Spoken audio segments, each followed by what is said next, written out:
नमस्कार दोस्तों, स्वागत है आप सभी का आपके अपने YouTube channel GK search engine पर।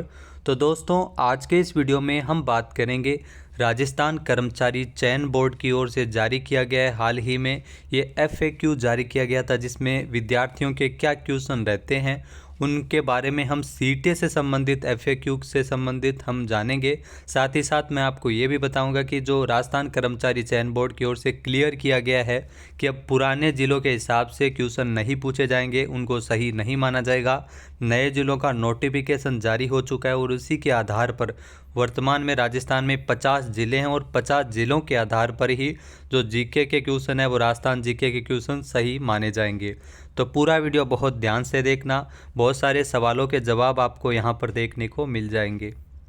इसके अलावा दोस्तों, अगर बात की जाए तो ये देख सकते हैं आप, पेपर कटिंग है दैनिक भास्कर की, जिसमें ये अध्यक्ष की ओर से जो राजस्थान कर्मचारी चयन बोर्ड के अध्यक्ष है आलोक राज, उनके द्वारा बताया गया है कि जिलों को लेकर अभ्यर्थियों के पास लगातार फ़ोन आ रहे थे।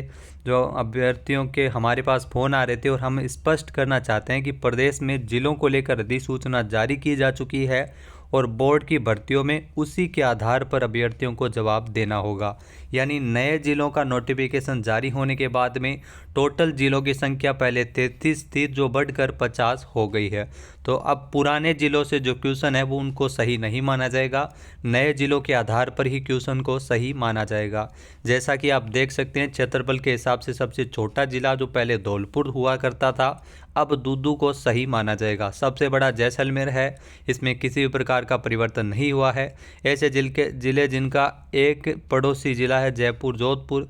नए संभाग कौन कौन से बने हैं? सीकर, बांसवाड़ा, पाली। तो संभाग भी ध्यान रखना, टोटल 10 हो गए हैं और उसी के आधार पर आपको पढ़ना पड़ेगा। नए जिलों का नोटिफिकेशन जारी किया जा चुका है और जिलों की संख्या 50 हो गई है, संभागों की संख्या 10 हो गई है।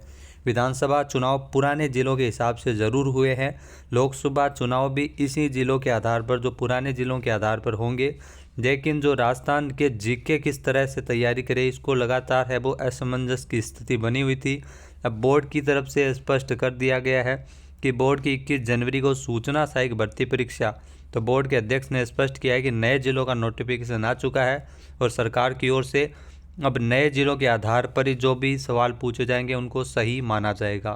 तो एक बहुत बड़ा अपडेट है। तो नए जिलों से संबंधित जो अगर बात की जाए तो हमारे चैनल पर एक चैनल का जो एप्लीकेशन बनाया हुआ है जीके सर्च इंजन, जहां पर आपको जिला दर्शन 50 जिला दर्शन है वो अपडेटेड मिल जाएगा, जिसमें आपको सभी जिलों से संबंधित महत्वपूर्ण जानकारी वहां पर आपको देखने को मिल जाएगी। तो उसको आप ज़रूर परचेज कर सकते हैं। इसके अलावा दोस्तों, जो राजस्थान कर्मचारी चयन बोर्ड की ओर से जो अर्थना अनुभाग से संबंधित जो FAQ जो क्वेश्चन पूछे जाते हैं, सवाल कई मन में रह जाते हैं, उनके बोर्ड की तरफ से जवाब देने की कोशिश है वो की गई है।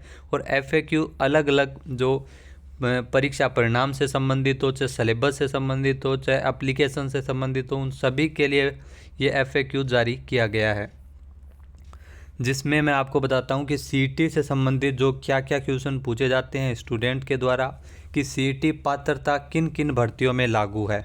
जी हाँ, जैसा कि राज्य सरकार की ओर से 23/5/2022 को अधिसूचना जारी करते हुए समान पात्रता परीक्षा, जिसमें स्नातक स्तर की 8 सेवाएं और सीनियर सेकेंडरी स्तर की 7 सेवाओं को इसमें सम्मिलित किया गया था। यानी CET जो LDC में सीनियर सेकेंडरी में ज़रूर लागू होगा। इसके अलावा जूनियर अकाउंटेंट में भी आप सभी को पता है CET के तर्ज पर ये हो रही है, 15 गुना अभ्यर्थियों का चयन किया गया, तो आगे भी CET इसमें लागू किया जाएगा। तो जिनका अधिसूचना और CET के विज्ञापन में जिसके संबंध में दिया गया है उनमें CET लागू होगा। इसके अलावा ध्यान रखना, संगणक की जो परीक्षा है उसमें CET लागू नहीं होगा, क्योंकि संगणक की परीक्षा के बारे में इस CET की अधिसूचना में ये दिया हुआ नहीं है। इसके अलावा समान पात्रता परीक्षा का जो स्कोर है वो कितने समय तक मान्य रहेगा, ये भी मन में सवाल था। तो कार्मिक विभाग की अधिसूचना 23/5/2022 के अनुसार समान पात्रता परीक्षा यानी CET का जो स्कोर है, जो परिणाम जारी होने की दिनांक से 1 वर्ष तक की अवधि के लिए मान्य होता है। जैसे किसी भी भर्ती परीक्षा का रिजल्ट आता है, तो अगर बात की जाए तो CET का जो परिणाम जारी हुआ है, जी हाँ, परिणाम जारी होने से लेकर 1 वर्ष तक के लिए, जैसे ही CET का रिजल्ट आया उस रिजल्ट वाली डेट से लेकर 1 साल तक के लिए मान्य होता है। उस दौरान जितनी भी भर्तियां आती है उसमें एलिजिबल रहते हैं सीईटी के अकॉर्डिंग। इसके अलावा क्या समान पात्रता परीक्षा सीईटी प्रत्येक वर्ष आयोजित होगी, यह भी बड़ा सवाल था, क्योंकि सीईटी आपको बता दें कि कांग्रेस सरकार की ओर से लगातार डिले कर दी जा रही है। पिछली बार जो इसका एग्ज़ाम हुआ था वो 1 साल पहले हम कह सकते हैं फरवरी मार्च के अकॉर्डिंग हुआ था, लेकिन अब की बार है ये कब होगा ये भी मन में सवाल है। तो दोस्तों बोर्ड के द्वारा इसमें जवाब दिया गया है कि कार्मिक विभाग की अधिसूचना 23/5/2022 के अनुसार समान पात्रता परीक्षा सीईटी वर्ष में कम से कम एक बार आयोजित की जाएगी। कम से कम एक बार तो आयोजित होगी, लेकिन ये यहाँ पर ये स्पष्ट नहीं किया गया है, कहा गया है कि एक ही बार आयोजित होगी, ऐसा लिखा गया है। कम से कम एक बार तो आयोजित किए जाने का प्रावधान है, यानी एक बार हो सकती है, एक बार अगर एक बार से अधिक भी हो सकती है। लेकिन बोर्ड की ओर से अगर बात की जाए तो इस बार सीईटी की परीक्षा कब आयोजित होगी इसके बारे में जो दिशा निर्देश है वो आगे जारी कर दिए जाएंगे। इसके अलावा दोस्तों कुछ क्वेश्चन रहते हैं कि परीक्षा परिणाम कब तक जारी किया जाएगा। किसी भी परीक्षा परिणाम, जो भर्ती परीक्षा का परिणाम है वो सामान्यतः 2 महीने में जारी किया जाता है, यानी बोर्ड की ओर से कन्फर्म किया गया है कि 2 महीने में परिणाम है वो जारी हो जाता है। बोर्ड द्वारा सत्यापन जो दस्तावेज सत्यापन के लिए कितने गुना का परिणाम निकाला जाता है, तो आप सभी को पता है 2 गुना विद्यार्थियों को, अभ्यर्थियों को उसमें चयनित किया जाता है, जबकि दिव्यांगजन, तलाकशुदा और उत्कृष्ट खिलाड़ी के लिए 5 गुना लिए जाते हैं। क्या अभ्यर्थी किसी भर्ती में एक से ज़्यादा आवेदन कर सकता है, तो नहीं कर सकता है। क्या एक अभ्यर्थी भिन्न भिन्न एसएसओ आईडी से आवेदन कर सकता है, तो ऐसा नहीं कर सकता, उसे अयोग्य घोषित किया जाता है। इसके अलावा क्या ओएमआर की पुनः जांचने का प्रावधान है, ऐसा कोई भी प्रावधान नहीं है। ओएमआर की दोबारा जांच है वो किसी भी हालत में नहीं की जा सकती। इसके अलावा अगर बात की जाए प्रारंभिक उत्तर कुंजी से संबंधित क्वेश्चन है, वो कई अभ्यर्थियों के मन में रहता है कि जैसे प्रश्न है कि प्रश्नों तथा प्रारंभिक उत्तर कुंजी पर आपत्ति लगाने की क्या प्रक्रिया है। तो परीक्षा समाप्ति के बाद ऑनलाइन आपत्तियां दर्ज करने हेतु प्रेस नोट, जो मास्टर प्रश्न पत्र और प्रारंभिक उत्तर कुंजी को बोर्ड की ओर से वेबसाइट पर प्रकाशित किया जाता है, जो 72 घंटे की अवधि के लिए मान्य होगा। प्रत्येक आपत्ति के लिए 100 रुपये शुल्क है, बोर्ड की वेबसाइट पर ऑनलाइन जमा करवाना होता है। एसएसओ आईडी के माध्यम से, जो ई मित्र के माध्यम से पेमेंट है वो कर दिया जाता है, तो इसी के आधार पर ये आपत्तियाँ लगाई जा सकती है। दूसरा क्वेश्चन है क्या कोचिंग संस्थाओं द्वारा जारी किताबें मान्य है। यहाँ पर बहुत शानदार सवाल पूछा गया है स्टूडेंट के द्वारा कि कोचिंग संस्था की ओर से जो किताबें जारी की जाती है क्या वो मान्य है। जी हाँ, कोचिंग संस्था की ओर से जारी किताबें, गाइड पुस्तकें मान्य नहीं है। आपत्ति दर्ज करने के संदर्भ में ये मान्य नहीं है। केवल राजकीय विश्वविद्यालयों, महाविद्यालयों, विद्यालयों में सामान्य रूप से पढ़ाई जाने वाली पाठ्य पुस्तकें जो हिंदी ग्रंथ अकादमी की है, एनसीईआरटी है, जो board of secondary education Rajasthan, CBSE की, आईसीएसई और आदि के द्वारा जितनी भी प्रकाशित की गई पुस्तकें हैं वो ही मान्य हैं। उनके आधार पर ही तर्क है वो मान्य रहेंगे। ये कोचिंग सेंटर वाले, इनकी जो किताबें हैं वो पूर्णतया मान्य नहीं है आपत्ति लगाने की दृष्टि से। इसके अलावा केंद्र सरकार और राज्य सरकार द्वारा राजकीय संस्थाओं की आधिकारिक वेबसाइट पर उपलब्ध संदर्भों को ही संलग्न किया जा सकता है। जो आधिकारिक वेबसाइट है उस पर जो जानकारी है, चाहे वो राज्यपाल से संबंधित हो, कई बार मुख्यमंत्री से संबंधित जानकारी हो, तो उनको भी माना जा सकता है। तो ये ध्यान रखना, एनसीईआरटी की अगर पुस्तकें अगर हम पढ़ रहे हैं तो हम सही दिशा में जा रहे हैं।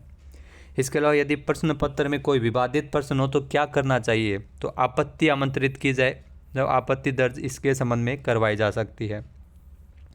इसके अलावा प्रश्न पूछा गया है कि जो अंतिम उत्तर कुंजी से संबंधित, जो परीक्षा समाप्त होने के बाद कितने दिन बाद उत्तर कुंजी तैयार की जाती है, तो संभवतः 1 माह की अवधि में अंतिम जो फाइनल आंसर की है वो तैयार कर ली जाती है।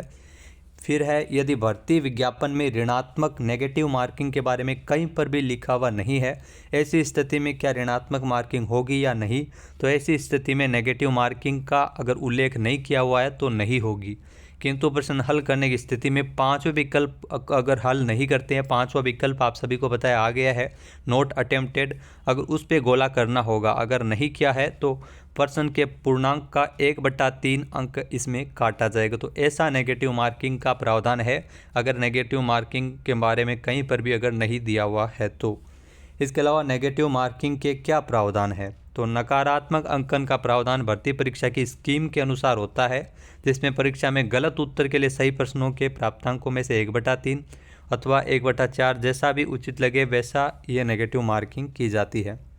फिर क्वेश्चन पूछा गया कि आप परीक्षा परिणाम जारी करते समय बोर्ड की वेबसाइट पर जारी अंतिम उत्तर कुंजी जो मास्टर प्रश्न पत्र की उत्तर कुंजी के संबंध में ऑनलाइन ऑफलाइन आवेदन जो आपत्तियां प्रस्तुत करने के लिए अनुमत है।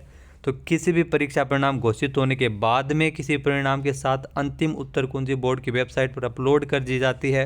जारी की गई अंतिम उत्तर कुंजी के संबंध में ऑनलाइन ऑफलाइन आपत्तियां प्रस्तुत की अनुमति नहीं है। पहले जो टाइम पीरियड दिया गया है उसी के आधार पर आपत्तियां वो दर्ज करवाई जा सकती है।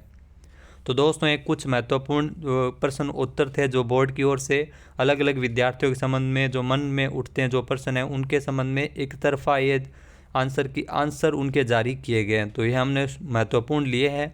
इसके अलावा बहुत सारे क्वेश्चन हैं जो अभ्यर्थियों के एप्लीकेशन फॉर्म से संबंधित होते हैं, कईयों के साथ डॉक्यूमेंट वेरिफिकेशन से संबंधित होते हैं। उन सभी के बारे में हमने जाना है। तो वीडियो आपको कैसा लगा कमेंट करके ज़रूर बताना। PDF फाइल आप वीडियो के डिस्क्रिप्शन बॉक्स से डाउनलोड कर सकते हैं।